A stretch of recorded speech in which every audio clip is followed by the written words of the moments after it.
नमस्कार सभी को। आज हम संस्कृत ऑनलाइन क्लास में समास पढ़ेंगे। सबसे पहले हम समास का अर्थ समझेंगे। समास का अर्थ क्या होता है? समास का अर्थ संक्षिप्तीकरण या छोटा रूप होता है, यानी कि किसी भी बड़े रूप को छोटे रूप में लिखना या संक्षिप्त रूप में लिखना समास कहलाता है। कोई बड़ा पद है, उसको हमने छोटे रूप में लिखा, वह समास कहलाता है।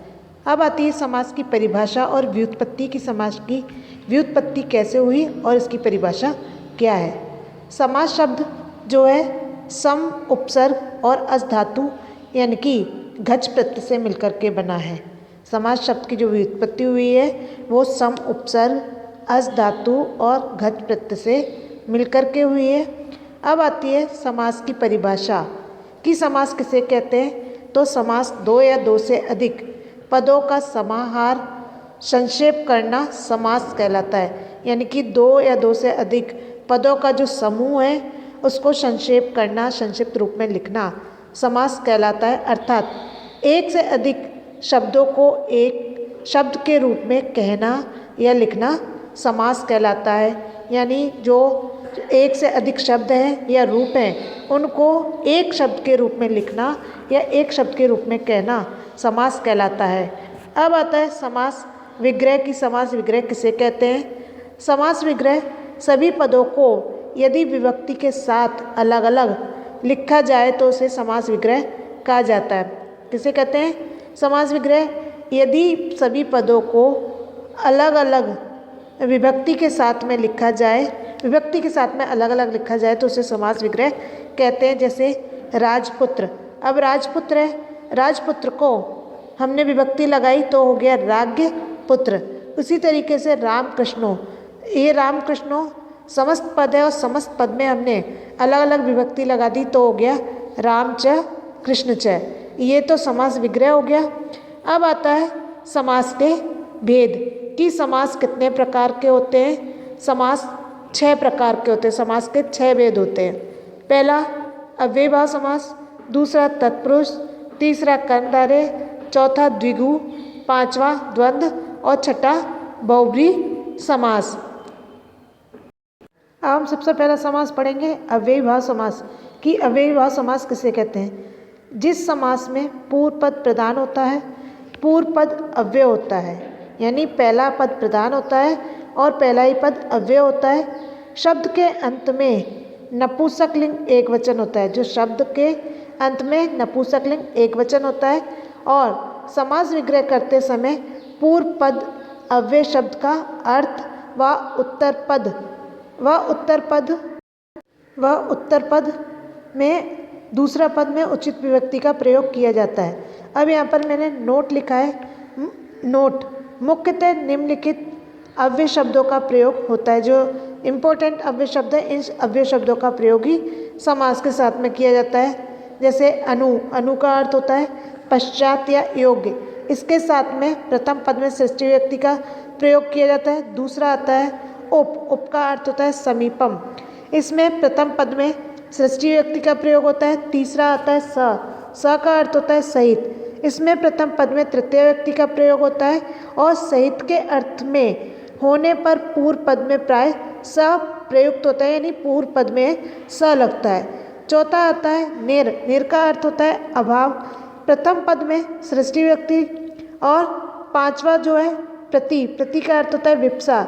प्रथम पद में द्वितीय या सप्तमी विभक्ति लगती है। फिर छठा आता है यथा, यथा का अर्थ होता है अनतिक्रम में। इसमें प्रथम पद में द्वितीय विभक्ति का प्रयोग किया जाता है। अब इसके उदाहरण देखते हैं कि उदाहरण किस प्रकार से समास विग्रह करेंगे। सबसे पहला उदाहरण लिया है यहाँ पर अनुरथम। अनुरथम लिया है तो अनु का अर्थ मैंने बताया पश्चात या योग्य होता है। अब यहाँ पर हमारा जो प्रथम पद है वो तो है अनु। मैंने बताए थे पद 2 होते हैं, उत्तर पद और पूर्व पद या फिर प्रथम पद या द्वितीय पद। तो यहाँ पर हमारा उत्तर पद कौन सा हो गया? ये रथम। और पूर्व पद हो गया हमारा अनु, यानी पूर्व पद अनु अव्यय है और उत्तर पद हमारा जो है वो संज्ञा शब्द है। अब हम इस अनु का तो अर्थ लिखेंगे और संज्ञा शब्द में हम उचित विभक्ति का प्रयोग करेंगे। तो अनुरथम का समास विग्रह हो जाएगा रथानाम पश्चात, क्योंकि अनु का अर्थ है पश्चात या योग्य। अब रथ के पीछे, हिंदी में जब हम समास विग्रह करके देखते हैं तो होता है रथ के पीछे। तो यहाँ पर अनु का अर्थ है पश्चात और रथ संज्ञा शब्द है, तो संज्ञा शब्द में रथ में हमने षष्ठी व्यक्ति का प्रयोग किया तो हो गया रथस्य पश्चात, रथानाम पश्चात। अब आपका अगला जो उदाहरण आता है वो है अनुगुणम। अब यहाँ पर अनुगुणम का जो हम हिंदी में समास विग्रह करके देखते हैं तो हो जाता है गुणों के योग्य। तो यहाँ पर अनु का अर्थ हो गया योग्य, योग्य हो गया, तो इसका समास विग्रह हो जाएगा गुणानाम योग्य। फिर है उपकृष्णम, कृष्णस्य समीपम, क्योंकि उप क्या हो गया प्रथम पद है और प्रथम पद क्या है अव्यय है और कृष्णम हमारा संज्ञा शब्द है। तो हम यहाँ पर जो अव्यय शब्द है उसका अर्थ लिखेंगे और जो हमारा उत्तर पद है उसमें षष्ठी व्यक्ति का प्रयोग करेंगे, क्योंकि उप के योग में प्रथम पद में षष्ठी व्यक्ति का प्रयोग हो रहा है। तो समास विग्रह हो गया कृष्णस्य समीपम। फिर हमारा अगला उदाहरण आता है चित्रम। तो यहाँ पर स के योग में तृतीय विभक्ति का प्रयोग होगा, तो ये शब्द उसका समास विग्रह हो जाता है चित्रेण सहितम। फिर आता है निर्जलम। यहाँ पर निर का अर्थ है अभाव और अभाव के साथ में प्रथमा विभक्ति प्रथम पद में सृष्टि विभक्ति का प्रयोग होता है, तो हो जाएगा जलस्य अभाव। अब अगला उदाहरण है प्रतिदिनम। अब यहाँ प्रति का अर्थ है विप्सा और प्रथम पद में द्वितीय सप्तमी विभक्ति का प्रयोग हो रहा है, तो इसका समास विग्रह किया हो गया दिनम दिनम या फिर दिने दिने। फिर आता है यथा शास्त्रम, तो इसका समास विग्रह हो जाएगा शास्त्रम अनिति क्रम में। अब हमारा दूसरा समास आता है वो है तत्पुरुष समास।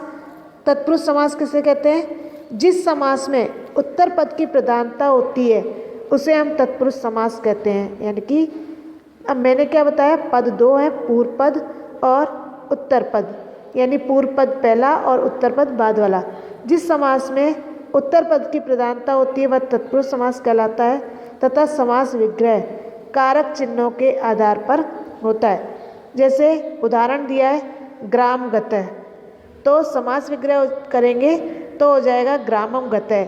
अब यहाँ पर ग्राम तो हो गया पूर्व पद और गतः हो गया उत्तर पद, तो यहाँ पर उत्तर पद की प्रधानता है गांव को गया, तो यहाँ पर ग्रामम में ग्राम में तो हम द्वितीय व्यक्ति का प्रयोग करेंगे क्योंकि यहाँ पर कारक चिन्हों का प्रयोग कर रहे हैं। कारक चिन्हों को प्रयोग कर रहे हैं तो हो गया गांव को गया, तो कर्ता ने कर्म को, यहाँ पर द्वितीय विभक्ति कर्म कारक है, कर्म कारक के योग में द्वितीय व्यक्ति का प्रयोग हो रहा है तो हो गया ग्रामम गतः। इसी प्रकार हरित्रातः हरिणाम त्रातः, विद्याहीन विद्याया हीन, भूत बलि भूताय बलि, भूत के लिए बलि। अब के लिए हम यहाँ कारक चिन्ह देख रहे हैं, तो के लिए कारक चिन्ह है यानी चतुर्थी विभक्ति, और चतुर्थी विभक्ति जो होती है वो राम की होती है रामाय, तो इसी तरह हो गया भूताय, तो भूताय बलि। अब तीसरा समास आता है कर्मधारय समास। जिस समास में एक पद विशेषण तथा दूसरा पद विशेष्य होता है वह एक पद उपमेय तथा दूसरा पद उपमान होता है।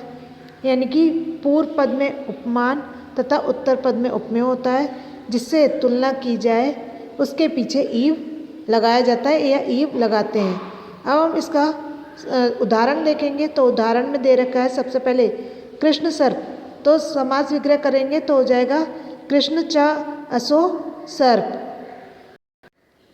दूसरा आता है महापुरुष, समास विग्रह करेंगे तो हो जाएगा महान चा असो पुरुष, महान है जो पुरुष। फिर आता है नीलोत्पलम, नीलम चा तत् उत्पलम, इसका समास विग्रह किया तो हो गया नीलम चा तत् उत्पलम। फिर आता है घनश्याम, घन ईव श्याम, यहाँ पर तुलना की जा रही है उपमेय तथा उपमान में। फिर आता है चंद्रोज्ज्वला, यहाँ पर चंद्र ईव उज्ज्वला, चंद्रमा के समान उज्ज्वल।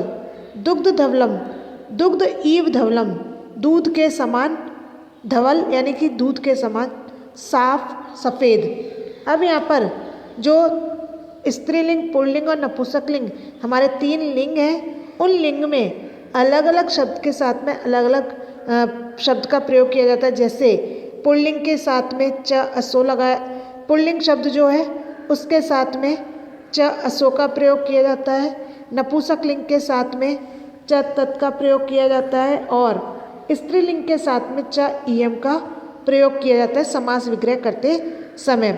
अब हमारा जो चौथा समास है वो आता है द्विगु समास। कि द्विगु समास किसे कहते हैं? द्विगु समास जिस समास में पूर्व पद संख्यावाची हो और समूह का बोध कराता हो उसे द्विगु समास कहते हैं। इसमें समस्त पद एक वचन नपुंसकलिंग में होता है। उदाहरण लिया है यहाँ पर पंचवटी, तो हो गया पंचानाम वटानाम समाहार, क्योंकि 5 वटों का समूह। यहाँ पर पंच क्या है? संख्या है। यहाँ पर परिभाषा में बताया गया कि जिसमें पूर्व पद संख्यावाची हो, तो पूर्व पद कौन सा हो गया? ये पंच, और उत्तर पद हो गया वटी, तो 5 वटों का समूह, 5 वर्गों का समूह, तो पंच संख्यावाची हो गया। इस कारण से यहाँ पर पंचानाम हो गया, फिर वटानाम समाहार और यहाँ पर 5 वटों का समूह। फिर आता है दूसरा उदाहरण त्रिभुवन।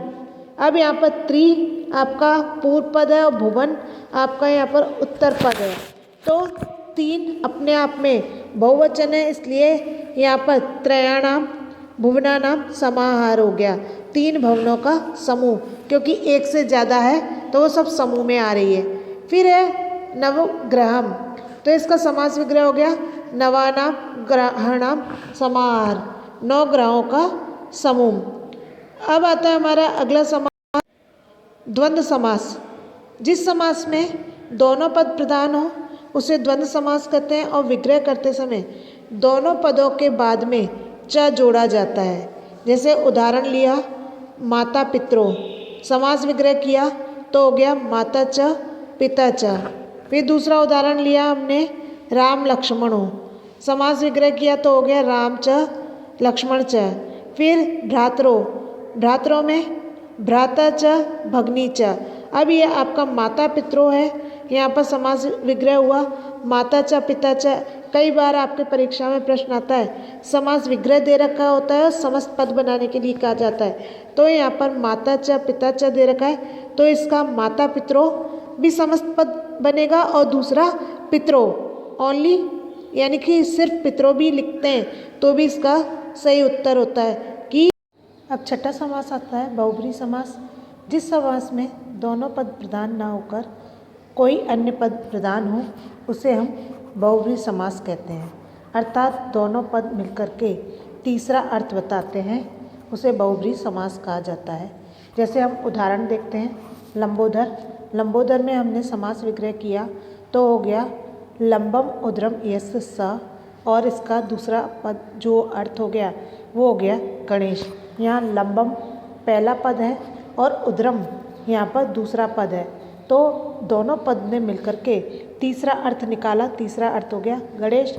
इसी तरीके से हम अगला उदाहरण देखते हैं शूलपाणी। शूलपाणी में समास विग्रह करते हैं तो होता है शूलम पाणो यस स, यानी कि त्रिशूल है जिसके हाथों में, वो कौन है? भगवान शिव।